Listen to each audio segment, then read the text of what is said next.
Oke, kali ini gue bakal bahas yang katanya after credit dari High and Low Wars X ataupun High and Low Wars Cross, yang dimana menampilkan scene yang kocak, tapi sepertinya bakal jadi kunci dari plot cerita di film selanjutnya.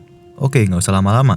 Scene yang ditampilkan berada setelah pertarungan besar 3 aliansi melawan 3 aliansi, dimana semua siswa Oyako lagi berkumpul.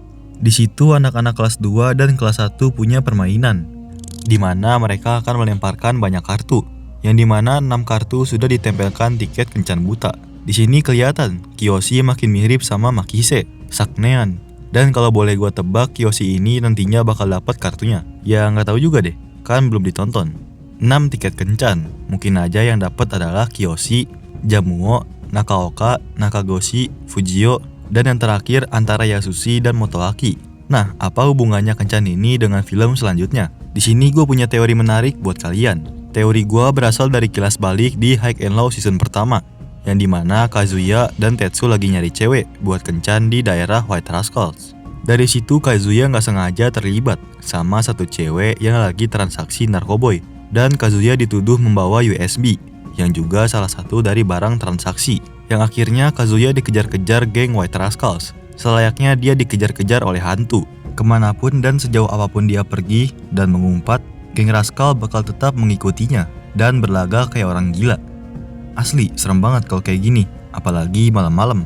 Dan High and Low Wars sampai The Wars X ini kan banyak banget nih referensi, dari ngambil cara menyorot kamera, cerita yang tersaji, kata-kata,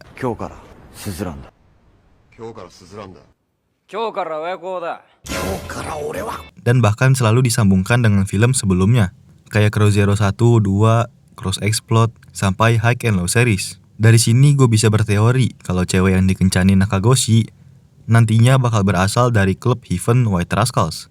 Karena di klub White Rascals banyak jenis pekerja ceweknya, yang bisa aja seorang pelajar yang kerja sampingan. Mungkin aja nanti anak-anak Oya yang kencan dibawa ke klub Heaven. Nanti Kiyoshi kebablasan pas kencan, pengen anu, dan keciduk sama orang Rascals di bawah pengawasan SMG. Yang bisa jadi nantinya Fujio dan kawan-kawan bakal berurusan dengan Lassie, Cosette, dan kawan-kawan. Nah, dari sini bisalah untuk menghubungkan cerita Sword dengan The Wars, seperti cerita season awal Oyako. Tetapi di era baru ini semua pemimpin dari Sword udah punya pengganti. White Rascals ada SMG, Daruma punya Debbie, Sano ada Ken dan Hikaru, Rude Boys ada Takeshi, dan Oyako belum pasti karena seharusnya perwakilan Sword berasal dari siswa Teiji. Nah, kembali lagi ke teori.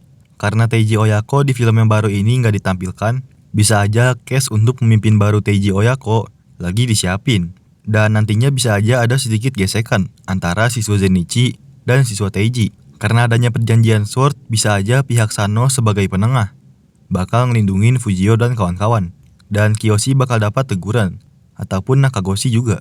Bisa aja di film ini, villain utama dari Oyako Zenitsu itu adalah para siswa Teiji. Karena siswa Zenitsu udah ngelanggar deklarasi Murayama, bahkan mengganggu perjanjian Sword. Atau bisa aja permasalahan ini cuma cerita samping dari film ini nantinya. Bisa aja villain utamanya adalah geng lain yang masih berhubungan dengan Cross dan Wars. Entah nanti aliansi Oyako, Hosen, Suzuran bakal ngelawan siapa. Tapi kalau di luar masalah tadi, gue bakal menebak geng Manji Empire. Atau bangkitnya lagi aliansi Kurotaki yang isinya lebih dari 6 sekolah.